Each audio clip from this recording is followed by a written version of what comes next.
Je m'appelle Mav, et pendant 5 ans, j'ai cru que la vie tranquille que nous avions construite était faite pour durer.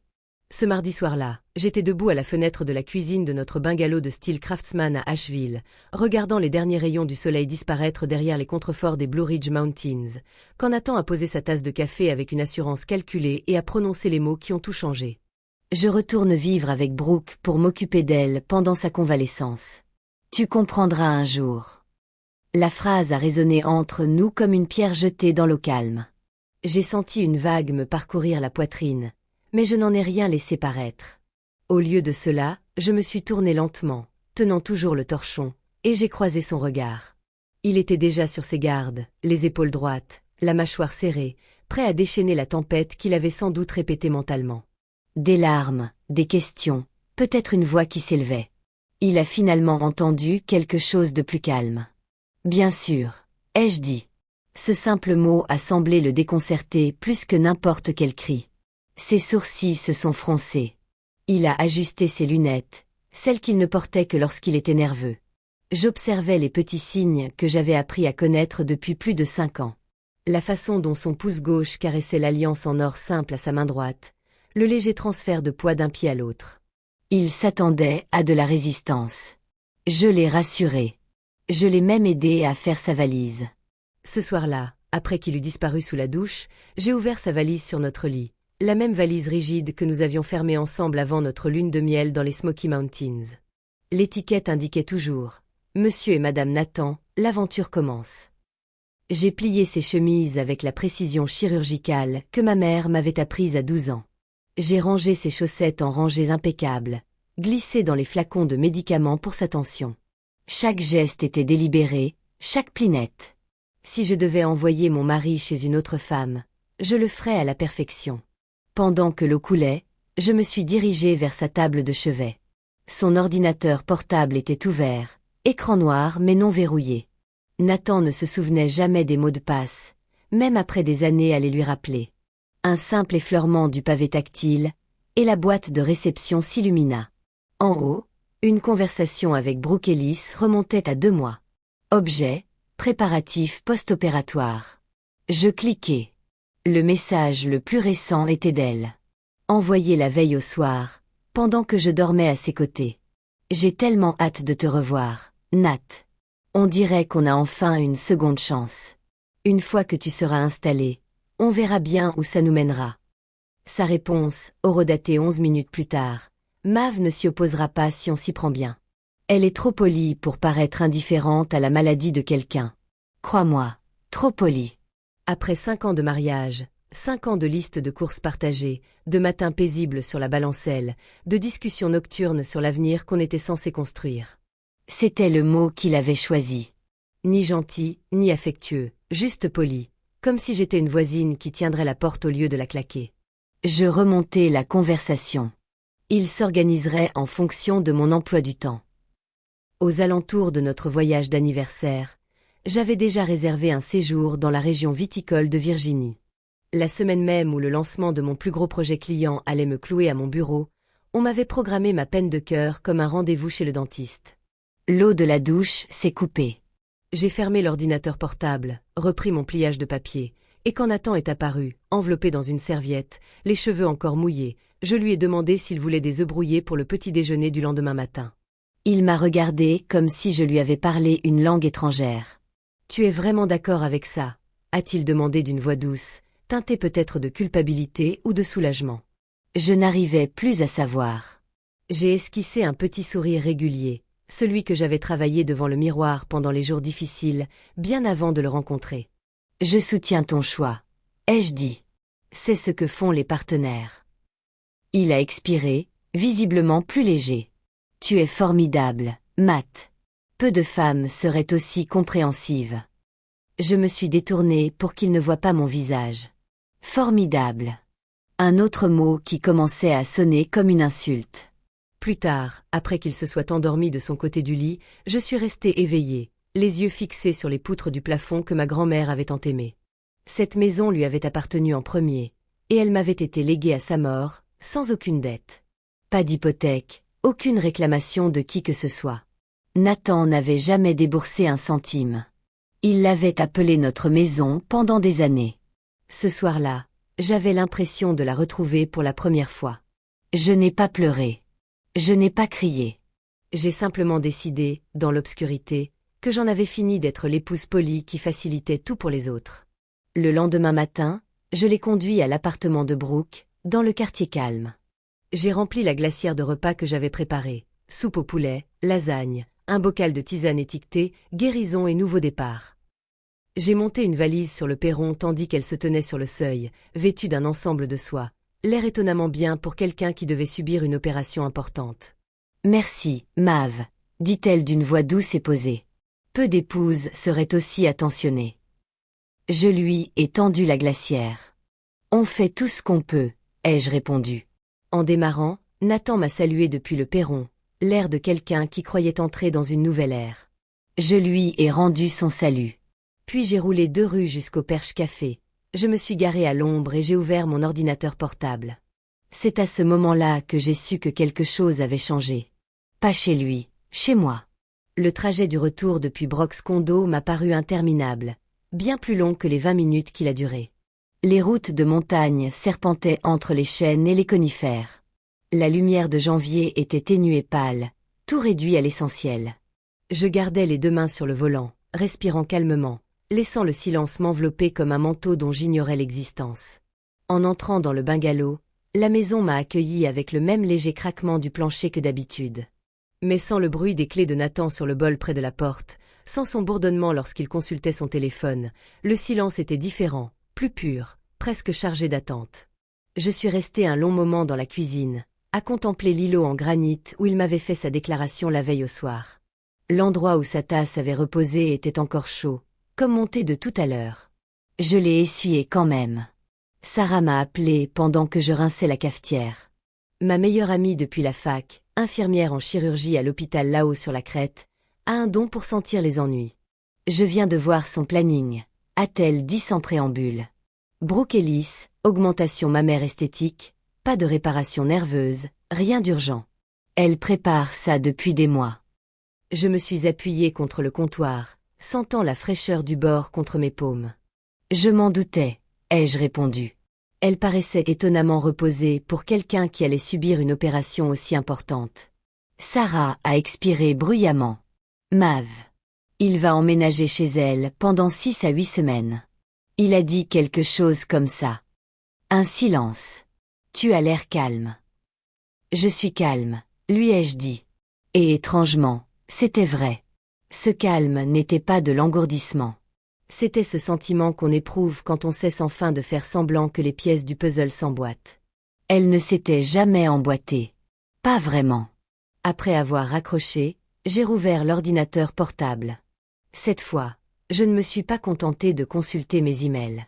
Je me suis connectée à notre application bancaire commune. Le mot de passe était le même depuis des années. L'historique des transactions défilait comme une accusation silencieuse. Des virements mensuels vers une compagnie d'assurance dont je n'avais jamais entendu parler. Un retrait important, intitulé « Consultation immobilière », 6 semaines plus tôt. 28 000 $ envolés en 2 ans, si discrètement que je ne m'en suis même pas aperçu. Ou peut-être avais-je choisi de ne pas les voir. J'ai fermé l'application et je suis allée au bureau de Nathan. La petite pièce au bout du couloir qui avait été l'atelier de couture de ma grand-mère. Le classeur dans le coin était fermé à clé, mais j'avais fait faire un double de la clé il y a des années, après qu'il eût perdu l'original. Je me disais que c'était pratique. Ce soir, c'était comme une preuve de clairvoyance.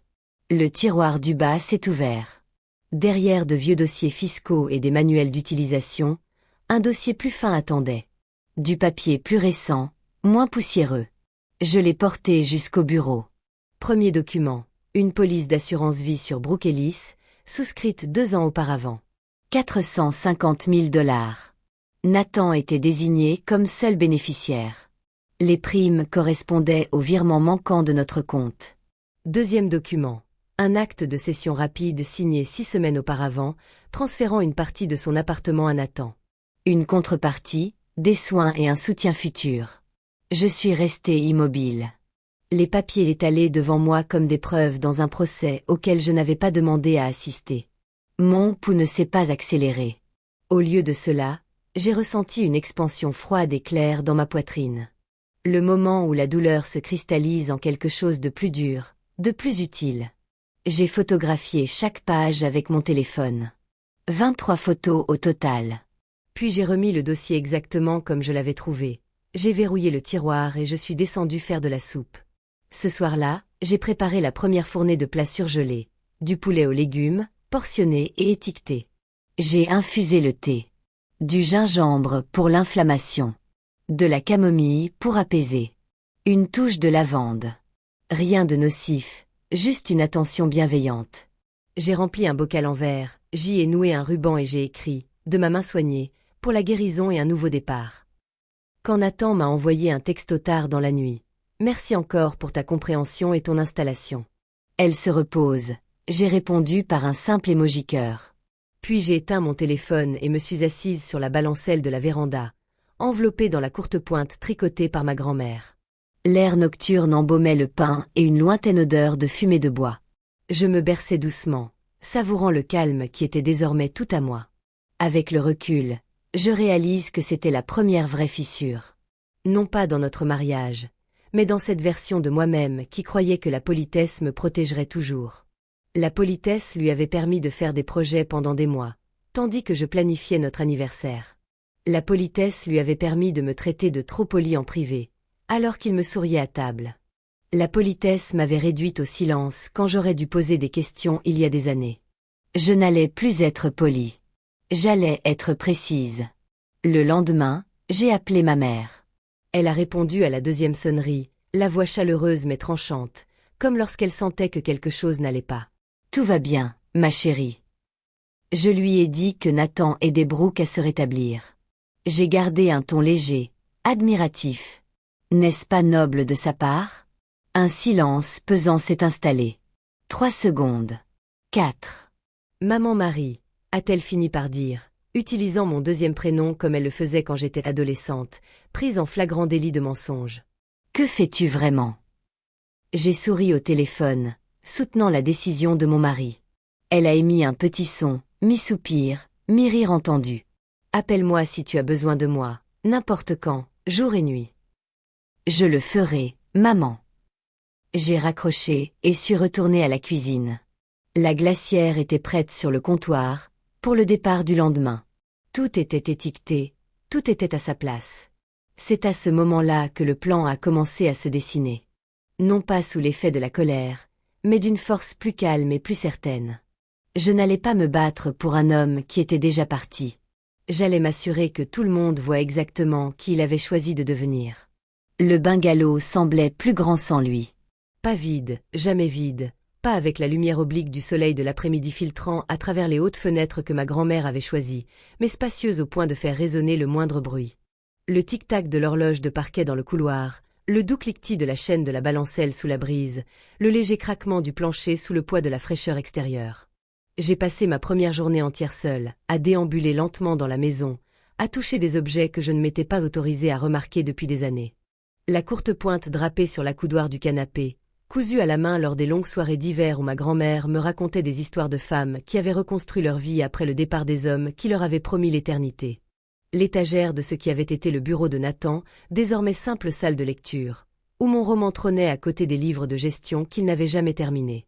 J'en ai pris un vieux recueil de poésie que ma mère m'avait offert pour mes 21 ans, et je me suis assise sur le tapis pour lire. Les mots me paraissaient différents maintenant, plus incisifs, plus personnels. Ce soir-là, j'ai cuisiné rien que pour moi.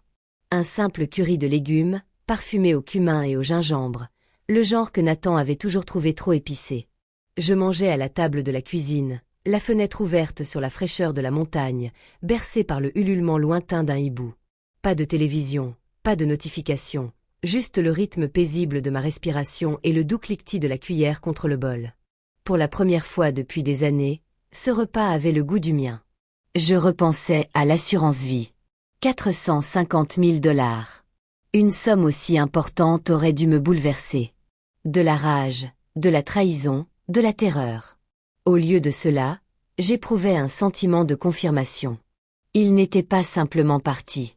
Il avait préparé une sortie qui me laisserait plus pauvre et lui plus riche, pendant que je planifiais des dîners, des voyages et un avenir que je croyais partager.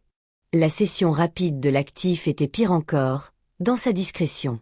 Une copropriété de son appartement, signée alors que nous fêtions encore notre anniversaire dans ce petit restaurant français du centre-ville. Ce soir-là, il m'avait tenu la main par-dessus la table, et nous avions parlé du jardin que nous planterions au printemps prochain. Je me souvenais de la façon dont son pouce avait tracé des cercles sur le dos de ma main. J'avais cru que c'était de l'affection. Maintenant, je comprenais que c'était une distraction. Je n'avais pas pleuré à ce moment-là non plus. Les larmes auraient été comme lui donner quelque chose qu'il n'avait pas mérité. Au lieu de cela, j'avais senti se défaire lentement et inexorablement l'histoire que je m'étais racontée sur nous, sur moi. J'avais passé 5 ans à être l'épouse compréhensive, celle au contour lisse, celle qui ne posait pas de questions difficiles de peur de briser l'illusion d'harmonie. J'avais pris le silence pour de la force. J'avais pris le calme pour du contentement. Sarah est venue le lendemain soir avec des plats à emporter de ce restaurant thaïlandais que nous adorions depuis la fac. Elle ne m'a pas demandé si j'allais bien. Elle savait que ce n'était pas nécessaire. Nous nous sommes assises sur la balancelle de la véranda, emmitouflées dans des couvertures pour nous protéger du froid de janvier, et elle m'écoutait parler par petites phrases mesurées. Il m'a dit que j'étais trop polie, ai-je dit à un moment, en fixant les formes sombres des montagnes se détachant sur le ciel. Sarah a reniflé doucement. Il t'appelait comme il avait besoin que tu sois pour se sentir moins coupable. J'ai acquiescé. Je crois que je l'ai laissé faire. Nous sommes restés assises en silence après cela, la balançoire grinçant doucement. Finalement, elle a tendu la main et m'a serré la mienne. Tu ne le laisses plus faire. Non, ai-je acquiescé. Je ne le laisserai plus faire. Les jours se sont fondus en petits rituels de reconquête. J'ai réorganisé le garde-manger. Ces barres protéinées sont passées sur l'étagère la plus haute. Mes tisanes ont été placées à portée de vue chaque matin. J'ai repeint le mur d'accent du salon de ce vert sauge profond que Nathan avait autrefois jugé trop audacieux. Je l'ai tout de suite aimé. C'était comme respirer plus profondément. Un après-midi, je suis allée en voiture au Perche Café en centre-ville. J'ai commandé un café noir et je me suis installée dans le coin avec mon ordinateur portable. J'ai transféré toutes les photos que j'avais prises des documents dans un nouveau dossier cloud protégé par mot de passe. Puis j'ai ouvert un document vierge et j'ai commencé à rédiger ce qui deviendrait le mot pour Brooke.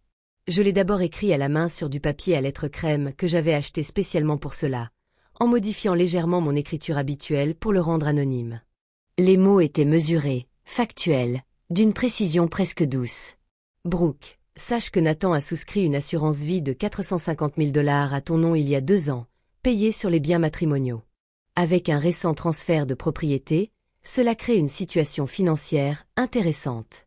Peut-être devrais-tu te demander pourquoi une femme en bonne santé a besoin d'une personne qui profite de sa mort. Consulte ton avocat concernant les transferts effectués sous la contrainte médicale. La coercition annule les contrats. Meilleurs vœux de rétablissement. Une observatrice attentive.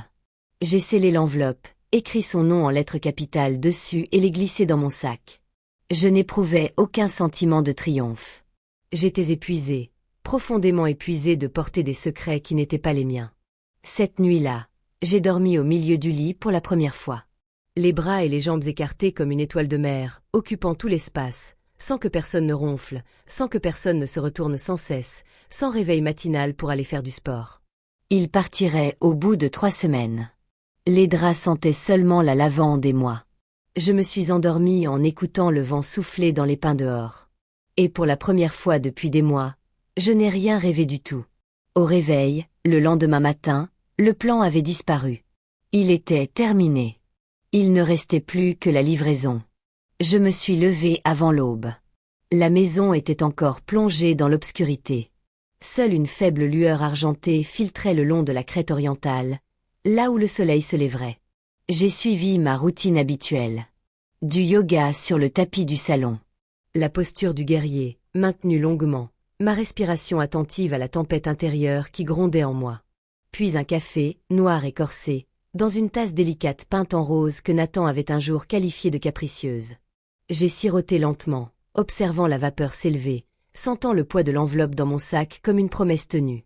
En milieu de matinée, j'étais de nouveau à ma place habituelle, dans le coin, mon ordinateur portable ouvert mais inutilisé. J'ai commandé un autre café. Je ne l'ai pas bu et j'ai attendu le moment opportun.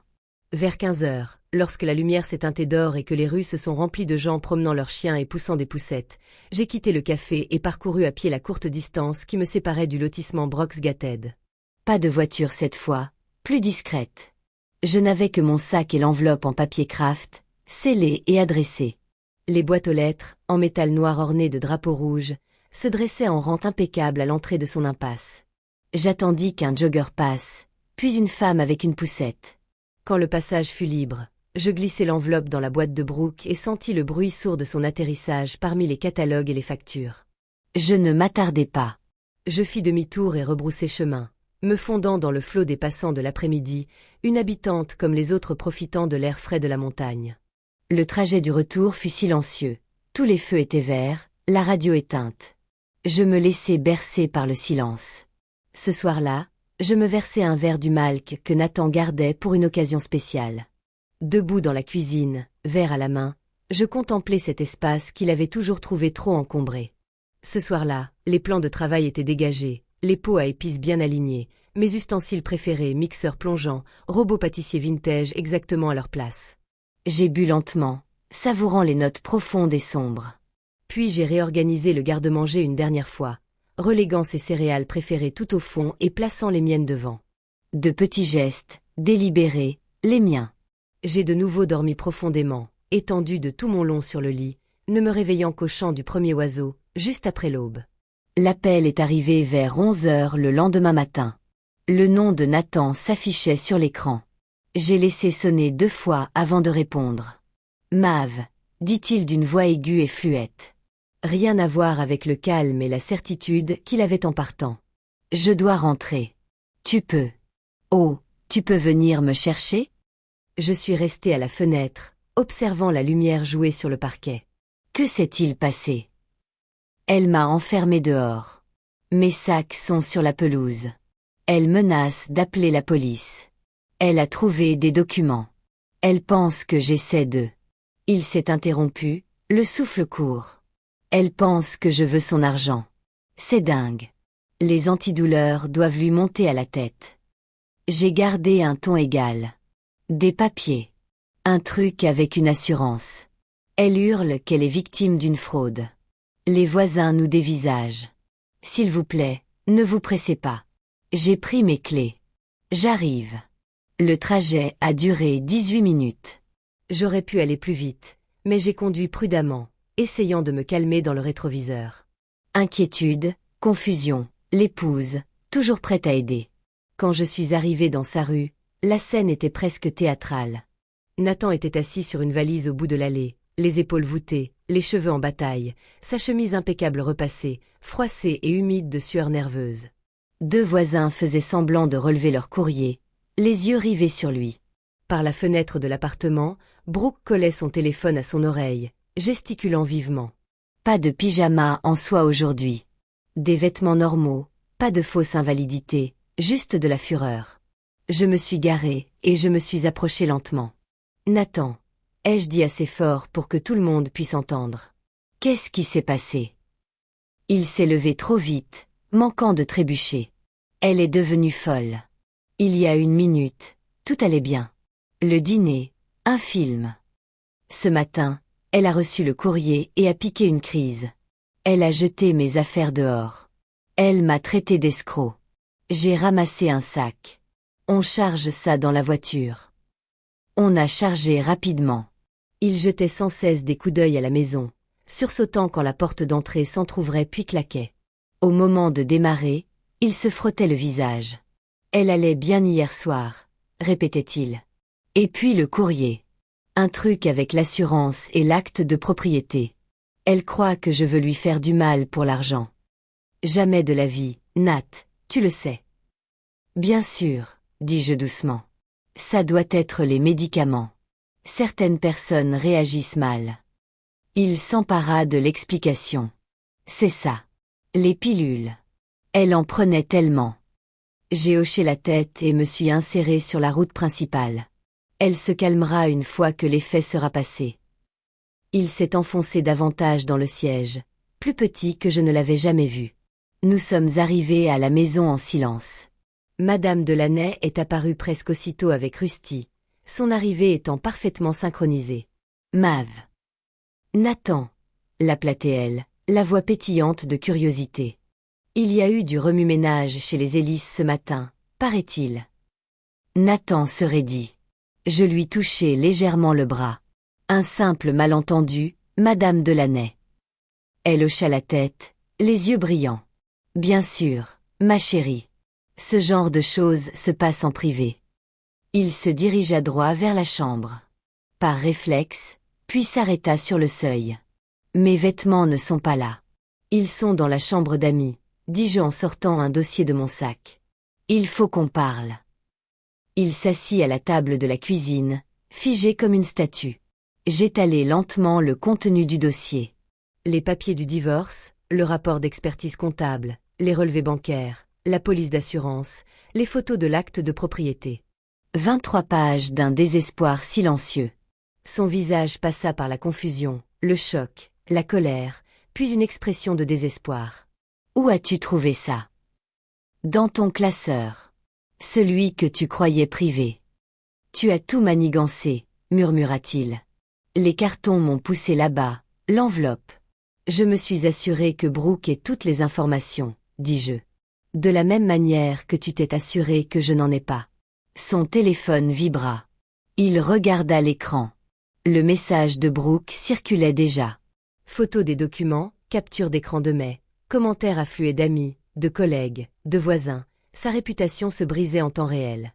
C'est toi qui as fait ça, dit-il d'une voix glaciale. J'ai laissé la vérité parler. J'ai répondu, tu as 30 jours pour trouver un autre logement. Les draps de la chambre d'amis sont propres. J'ai rassemblé les papiers et je suis monté à l'étage, refermant la porte de la chambre derrière moi. Sa voix étouffée parvint jusqu'à moi, des appels paniqués à son frère, à sa mère. Je me suis changée, j'ai attaché mes cheveux et je me suis assise sur le bord du lit qui était désormais le mien. Le masque était tombé, non pas avec rage, mais avec lucidité. 2 semaines passèrent comme une lente expiration. Les réunions juridiques se fondaient dans les après-midi de mon bureau à la maison. Des appels avec Rebecca Vogue qui devenaient plus précis et plus sûrs à chaque document que nous examinions. Les comptes joints restèrent bloqués. Nathan a déménagé ses affaires restantes un samedi gris, alors que j'étais en réunion avec un client en ville. Il laissa sa clé sur le comptoir de la cuisine. Pas de mots, juste le clic métallique discret de la serrure. Les ragots du quartier allaient bon train. Madame Delaney, passant chaque matin devant le bungalow, nous tenait au courant avec son entrain habituel. Brooke avait demandé une ordonnance restrictive. La transaction immobilière était en cours d'examen pour suspicion de fraude. Nathan avait loué un petit studio près de l'autoroute, le genre d'endroit où les tarifs à la semaine étaient affichés sur des panneaux délavés. J'écoutais poliment, la remercier et continuer d'arroser les fougères que ma grand-mère avait plantées sur la véranda des décennies plus tôt.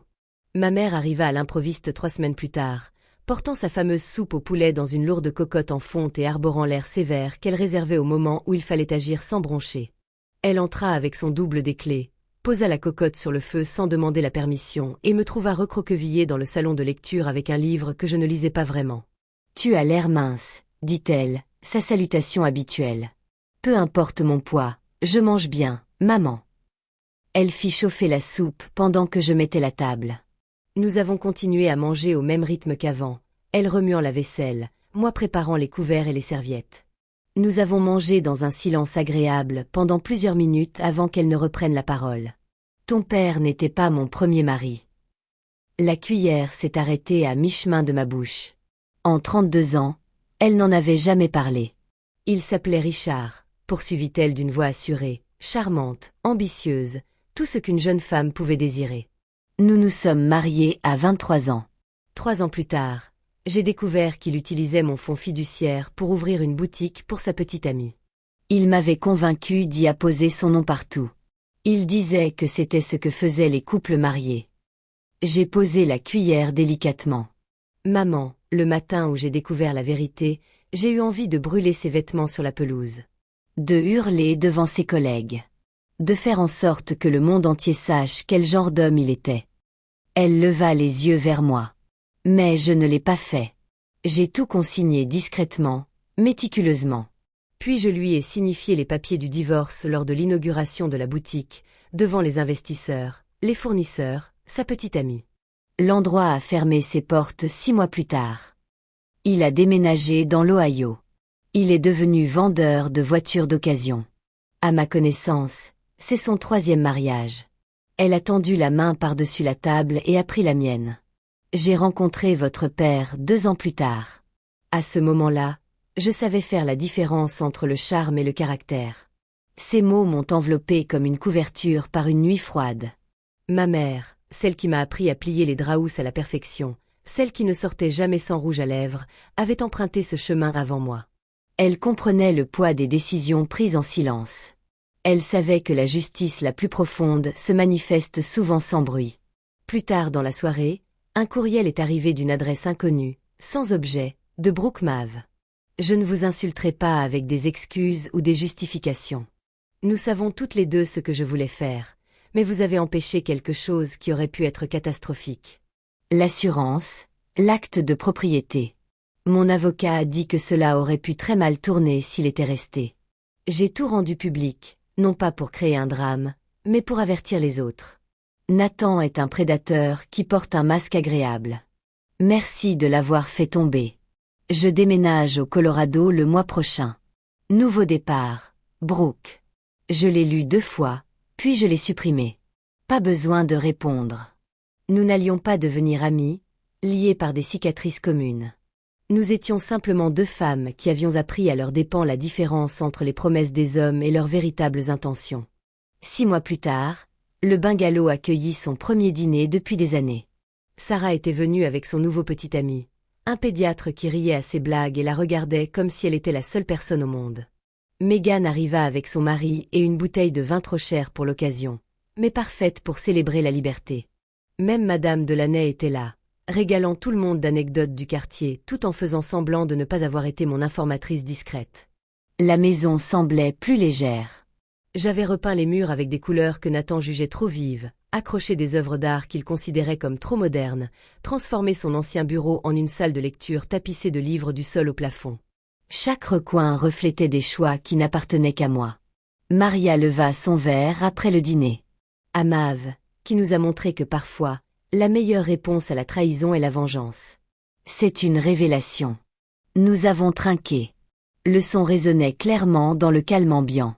Par la fenêtre, les lumières des montagnes se déployaient au loin. Chacune racontait sa propre histoire. Certaines brisées, d'autres reconstruites.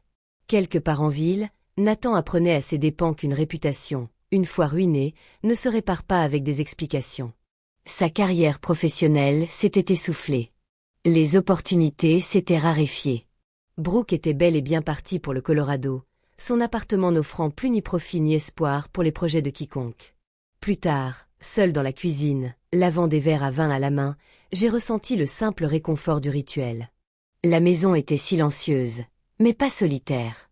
Elle portait encore les échos de rires sincères, d'une amitié authentique et de la certitude que j'avais choisi la vérité plutôt que le confort des mensonges. Parfois, la force la plus puissante est la rage.